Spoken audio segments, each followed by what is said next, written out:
So CJP ఆందోళనలతో కేంద్ర మంత్రి ధర్మేంద్ర ప్రధాన్ రాజీనామా చేశారు. మరి తాజా అప్డేట్స్ అందించడానికి మా ప్రతినిధి గోపి మనకు అందుబాటులో ఉన్నారు. గోపి, సంధ్య, సిజేపీ ప్రధానమైన డిమాండ్ లో మొట్టమొదటి డిమాండ్ ఏదైతే ధర్మేంద్ర ప్రధాన్ రాజీనామా చేయాలని కోరుతుందో ఆ డిమాండ్ ప్రస్తుతం నెరవేరిందని చెప్పొచ్చు. మరి ఇప్పటికే ధర్మేంద్ర ప్రధాన్ తన రాజీనామాను ప్రధానమంత్రికి సమర్పించడం జరిగింది. అయితే ఆ తర్వాత జరిగిన పరిణామాల్లో మనం ముఖ్యంగా కీలకంగా చూసుకుంటే 3 డిమాండ్లలో ఇంకా 2 డిమాండ్లను కేంద్ర ప్రభుత్వం నుంచి స్పష్టమైన హామీ రాలేదంటూ కూడా సిజేపీ నేతలైతే చెప్తూ ఉన్నారు. అయితే లిఖిత పూర్వకమైన హామీ తమకు వచ్చేంత వరకు కూడా జంతర్ మంతర్ ని వీడేది లేదు అంటూ కూడా ఇటు సిజేపీ నేతలైతే చెప్తూ ఉన్నారు. అయితే ముఖ్యంగా ధర్మేంద్ర ప్రధాన్ రాజీనామా అనంతరం జరుగుతున్న పరిణామాల నేపథ్యంలో అంటే జంతర్ మంతర్ అంతా కూడా పూర్తిగా ఖాళీ అయిపోతుందంటూ కూడా భావించినప్పటికీ మరి మరో 2 డిమాండ్ల పైన అంటే ఈ రోజు 3:30 నుంచి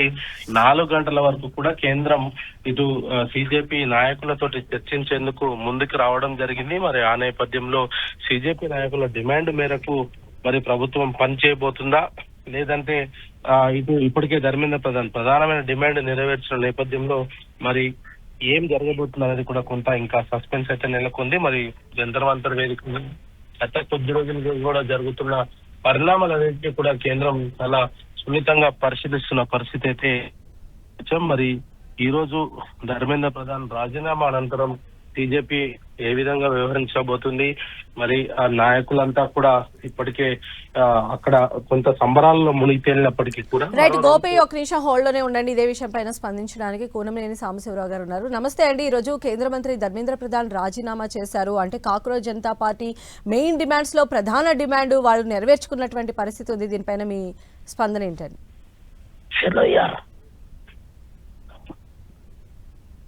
సాంబశివరావు గారు, హలో సార్ వినిపిస్తుందా అండి? వినిపిస్తుందమ్మా. సార్, ఈ రోజు అంటే గత నెల రోజులుగా కూడా విద్యార్థులందరూ కూడా జంతర్ మంతర్ దగ్గర చేస్తున్నటువంటి నిరసనలు మనం చూస్తూనే ఉన్నాము.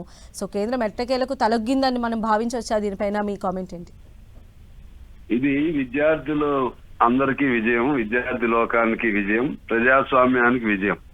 విద్యార్థులు వాళ్ళకి రాజకీయాలు ఉండవు, వాళ్ళ సమస్యలు దేశ ప్రయోజనాలే ప్రధానంగా భావిస్తారు. వాళ్ళు విద్యార్థులు ఒక ఉద్యమం చేపడితే అది విజయవంతం అయ్యే వరకు కూడా అది ఆ దశలో ప్రభుత్వాలు కూలిపోయే వరకు కూడా మనం చూసాం. అటు శ్రీలంక కానీ, బంగ్లాదేశ్ కానీ, నేపాల్ కానీ ఇటువంటి. అందువలన ఇప్పటికే ఆలస్యం అయింది. సరే, అయినా రాజీనామా చేయటం సంతోషం. కానీ ఇక్కడ కొన్ని సందేహాలు వస్తున్నాయి. ఆయన రాజీనామా చేశాడా స్వచ్ఛందంగా, ప్రధానమంత్రి రాజీనామా చేపించాడా, లేకపోతే భర్తరప్ప అంటే ఇంకా బాగుండేది. అయినా కూడా రాజీనామా చేయటం సంతోషం అయినప్పటికీ కూడా ఇప్పుడు ఈ పరిణామాలన్నిటికీ ఇప్పుడు ఆయన లెటర్లో ఇంకో పదం వాడాడని అంటున్నారు. నేను చూడలేదు. దీనికి ప్రభుత్వం కూడా బాధ్యత వహించాలని, ప్రభుత్వం అంటే ప్రధానమంత్రి కూడా బాధ్యత వహించాలని. అంటే ఓవరాల్ గా వచ్చేసరికి ఇన్ని పరిణామాల నేపథ్యంలో ప్రధానమంత్రి కూడా నైతిక బాధ్యత వహించాలి. ఆయన రాజీనామాని నేను అన్న గాని ఆయన ఆనాడు రైతులకు క్షమార్పణ ఎలా చెప్పాడో ఆ విధంగా విద్యార్థి లోకానికి కూడా ఆయన క్షమార్పణ చెప్పాలి. భవిష్యత్తులో అసలు నీటునే రద్దు చేయాల్సిన అవసరం ఉంది. నీటు ఇలాగే కొనసాగితే ఒక తప్పుకి దేశం మొత్తంలో విద్యార్థులు మూల్యం చెల్లించాల్సి వస్తుంది. అందువలన పాత పద్ధతులు ఏ రాష్ట్రం ఉందో ఆ రాష్ట్రం వాళ్ళు ఉన్న ఎంసెట్లో లేకపోతే ఇంకా కేసెట్ ఇట్లా రకరకాల పేర్లతో వాళ్ళ రాష్ట్రాల్లో ఉన్న వాటిని ఎలో చేస్తే పొరపాటున ఏదైనా జరిగితే అక్కడి వరకే ఉంటది. కానీ ఇప్పుడు దేశం మొత్తం కూడా దీన్ని పణంగా విద్యార్థుల భవిష్యత్తులను పణంగా పెట్టాల్సి వస్తుంది.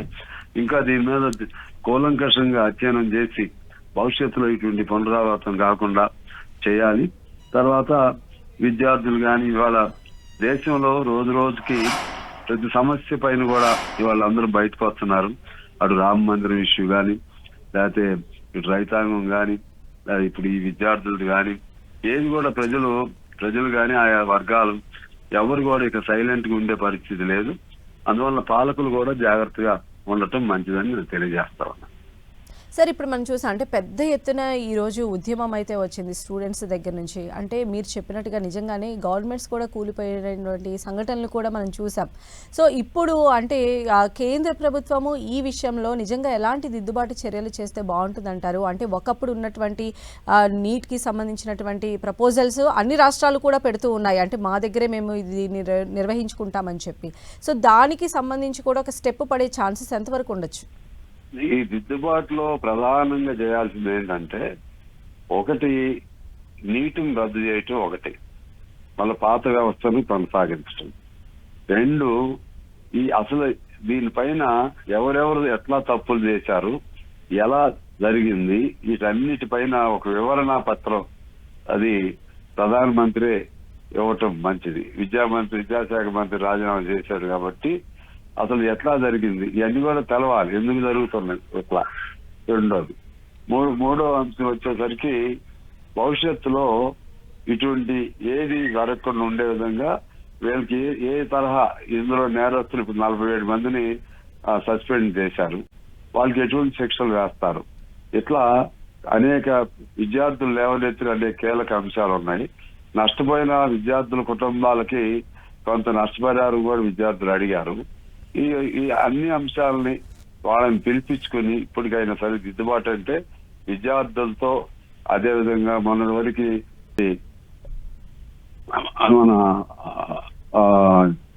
26 రోజులు నిరాహార చేసినటువంటి సోనం వాంగ్చుక్ వారితో కూడా వీళ్ళందరితో కూడా బాధితులందరితో కూడా చర్చలు జరిపి తద్వారా ఒక మంచి ప్రోగ్రెసివ్ గా ఉండే విధంగా భవిష్యత్తులో ఒక పారదర్శకంగా డెమోక్రటిక్ గా ప్రభుత్వాలు ఉంటాయనే విధంగా వేషధాలకు పోకుండా వాళ్ళందరితో కూడా చర్చలు జరిగితే అప్పుడు కొంత పరిష్కారం లభిస్తుందని నేను భావిస్తా ఉన్నా. అలానే సాంబశివరావు గారు, ఇప్పటికీ అంటే ఈ ఆందోళనలు స్టార్ట్ అయినప్పటి నుంచే అంటే కేంద్ర ప్రభుత్వానికి సంబంధించి అంటే ఇప్పుడు ఎన్టీఏలో ఒక 47 మందిని తీసేయడం కావచ్చు, లేకపోతే ఇట్లా బదిలీలు చేయడం కావచ్చు, దీనికి సంబంధించి ఒక చట్టం తీసుకురావాలి, ఒక బిల్ తీసుకురావాలనేటువంటి ఆలోచనలు ఇవన్నీ కూడా కేంద్ర ప్రభుత్వం చేస్తూ వస్తోంది. సో అంటే ఇవి ఆచరణ అమలు సాధ్యమయ్యే దిశగా ఎంతవరకు వెళ్లే అవకాశం ఉండొచ్చు అంటారు? ఎట్లయినా దిద్దుబాటు కానీ లేకపోతే భవిష్యత్తులో ఇంత జరిగిన తర్వాత మళ్ళీ ఇటువంటి జరగాలని ఏ ప్రభుత్వం కూడా కోరుకోదు. నాకు తెలిసి బీజేపీ ప్రభుత్వమా కాంగ్రెస్ ఎవరైనా కానీ కోరుకోరు. అందుకని దీన్ని పర్మనెంట్ గా తప్పులు జరుగుతూనే ఉంటాయి, కానీ తప్పు జరిగితే తగిన దండన ఉంటుంది, తప్పు జరిగితే దానికి పెద్ద మూల్యం చెల్లించాల్సి వస్తుంది అనే భయం కూడా కలగాలి. అటువంటి చర్యలు తీసుకోవాల్సినటువంటి అవసరం ఉంది. థ్యాంక్ యూ సో మచ్ అండి, మీ స్పందన మాతో షేర్ చేసుకున్నందుకు.